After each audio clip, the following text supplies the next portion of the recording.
Magandang oras, gabi, umaga, kung saan man kayo sa sulok ng mundo, mga kabayan ko. Ito naman si Ata Aninyo sa thegodculture.org.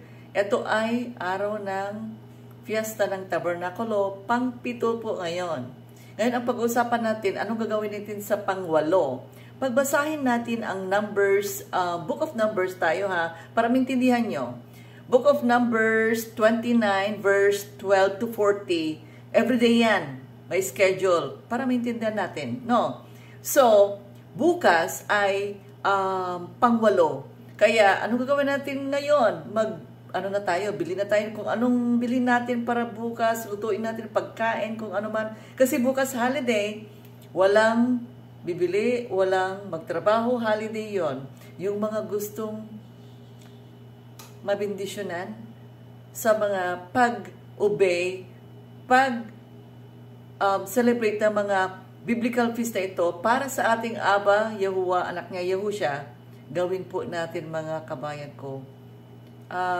Gusto kong sabihin kay Presidente na dapat sana is holiday bukas. Para itong nangyari sa buong mundo. Ano bang ibig sabihin nun? Pinaparamdam sa atin ng Aba. Ang mga napaka-importanting mga fiesta niya, isa sa mga, kasi marami siyang fiesta, di ba? 7 yon. But anyway, itong fiesta ito ay 7 araw, tapos may ceremony pa tayo bukas pang 8. Napaka-importante itong fiestang ito na isa. Alam niyo ba, ang symbolism ito, meron din, na-mention ko ng isang video ko na ito ay the time na ipinasok yung Ark of the Covenant sa templo, kasi katatapos ng templo ipinasok na yung Ark of the Covenant. Tapos isa pa yung Genesis 8 verse 4, yung Ark ba nag-rest. Ito ba ay time for us to rest? Kasi sa totoo lang, I'm curious lang, kasi sa Davao, di ba marami sanang prutas ngayon? Bakit hindi gaano ang prutas ngayon? Bakit hindi masyadong umuulan? Kagaya nung nandito kami ng lockdown for 10 months. Umuulan yan gabi-gabi between 7 to 4 or 9 to 5 o'clock in the morning. Buhos na buhos yan ang ulan. Bakit? Nagtataka ako kung bakit hindi na masyado umuulan. Tapos naririnig ko yung may mga farm, hindi umuulan doon sa farm nila. Kaya tuyong-tuyo, nasusunog ang kanilang mga tanim. Kaya, isipin natin mga kabayan, ito ay napaka-importanting celebration para sa ating Aba in remembrance of His greatness to us. Okay? Kaya, ito, bukas ay holiday nga. Yun ang minention ko. Dapat bilhin na natin ngayon ang mga pagkain na lutuin natin para bukas. Ceremonial ngayon, mga pastor, mga simbahan po, eto po, kung gawin nyo ito bukas, o kung nag-umpisa man kayo ng ibang araw, just to finish the 8th day for ceremonial, para sa mga taon nyo, sa mga simbahan nyo, ang Aba Yahuwah, ang kanyang bendisyon, nasa kamay natin. Nasa kamay natin. Hindi kamay ng iba, kundi kamay natin. Kasi alam niyo bang sinabi dito sa Colossians 2:16. Anong sinabi doon? Huwag niyong ipahintulot na may mag-control sa inyo or may magsabi na hindi mo gawin yan or ganito yan. Pagbasahin niyo yon. Colossians 2 verse 16 and 17. Alam mo sabi ng 17?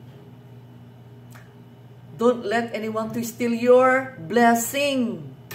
Huwag mong ipahintulot na may aagaw ang iyong bendisyon.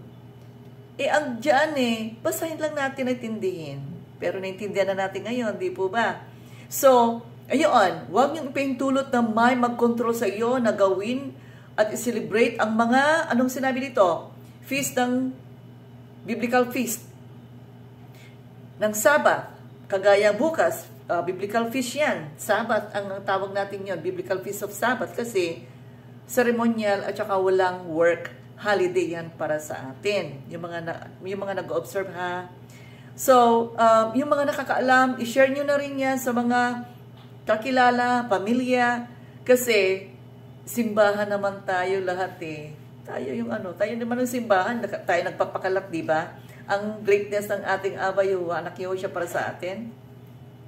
Kaya ipakalat natin, yan ang i-marites natin sa lahat yan. Okay, next. Pagbasahin natin ng Zechariah 14 verse 16, end times yun. The whole world will come and celebrate with us here. Yung mga gising lang ha, yung mga gising. Para maintindihan ng iba na anong ibig sabihin ng sinasabi ni Ate Ana ng mga gising. Itong lugar ang dapat puntahan ng buong mundo para magpagfiesta sa atin. Kasi nalaman na natin, dito yung Garden of Eden, dito yung Land of Creation, di po ba? Ano yan? Geography, history, biblical, and more. Fact is there, prove all things. Andoon lahat. May makapal kaming Garden of Eden na book. Makapal. Mga mapa yun na Garden of Eden nga ay ang lugar dito sa Pilipinas. Kaya nga pili, chosen. Kaya mga iba pag na-mention ko yun, pili. Di ba pili is chosen? O ayan, Pilipinas, Pilipino, chosen. Di ba? Okay. Next na pag-usapan natin. Yung 2 Chronicles, okay, 2 Chronicles 7 verse 7, no? 2 Chronicles 7 verse 8 to 22 ito. Basahin natin yon. Kasi this is about tabernacles na naman.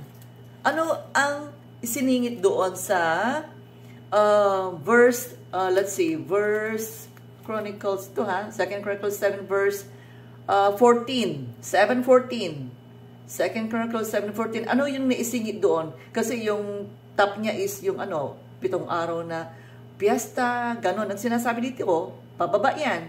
Pero basa nyo yung verse 7, Chronicles 2, 7 verse 14. Kung tayo manalangin man lamang sa ating Aba Yahuwah, Anak Yahushua, at babalik sa Kanya, at talikuran natin lahat ang mga masasama nating gawain. Ano pa? Na ipinangako sa langit, I will forgive them. Ito sinabi, ang kanilang mga kasalanan. At anong sabi doon? Muli sila, ang buhay muli ay mapayapa. Kaya mga kabayan ko, hindi nyo ba na feel ang mga nangyayari sa buong mundo? Lalo na, hindi lang dito sa Pilipinas, kundi buong mundo. Pinapaalala na yan. End times itong fiesta Di ba? Nabasa natin sa Zechariah 14 verse 16 to 21 ata yun.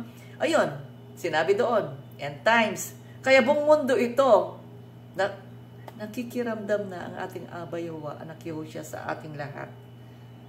Kaya tayo ay bumalik sa Kanya at siya lang. Wala nang iba nating pagsambahan, kundi siya lang. Tingala tayo sa langit, itaas ang kamay. Para tayong mga bata, itaas ang kamay na parang, di ba pag yung mga bata maliliit, pag sila gusto silang magpakandong or buhat sa kanila, di ba tinataas yung kamay? Ganon din tayo. Magpakandong tayo sa Aba. Ang pangalan, Aba Yahuwah, anak niya Yahushua. Alam niyo ba na ang Hebrew walang letter J? Ang Philippine alphabet wala ding letter J. Kaya may video kami, The Name of God series sa thegodculture.org. Panoorin niyo yon. O kaya mag-message kayo sa akin at isend ko sa inyo ang mga links. Kasi dapat na natin malaman ang kanyang pangalan Anong sabi sa Ezekiel 39 verse 7? Dapat nila malaman ang nasantuang pangalan ko, sabi ng Aba Yahuwah. Tapos marami pang scripture yan. Jeremiah 12 verse 16 to 17. Hosea 2 verse 16 to 17. Psalm 91 verse 14. Ezekiel 36. Kasi ito na yung pagbabago ng buhay natin. Ezekiel 36 verse what? Pero gusto ko basahin lahat yun. Hindi lang yung mga scripture sinasabi ko. But, pertaining ang pangalan. Ezekiel 36 verse 22 and 23.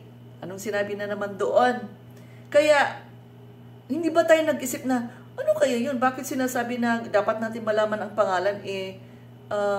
Ito naman yung tinatawag natin ng mga ninuno natin. Alam mo, ang karamihan. Yan na ang yan na nakagisnanan or something. Hindi po, kasi, kung basahin natin, ang Romans, I believe Romans 16:25 yon. Ang mga sekretong ito ay mula nung unang panahon pa na naitago sa atin. Pero ngayon ay malalaman natin katotohanan. Kaya yan, sinabi rin ng Daniel 12. Itago mo muna yan, hindi yan malalaman hanggang sa huling araw. Mga kaibigan, mga kabayan ko, magising na po tayo sa katotohanan. Gusto ko magising na tayo.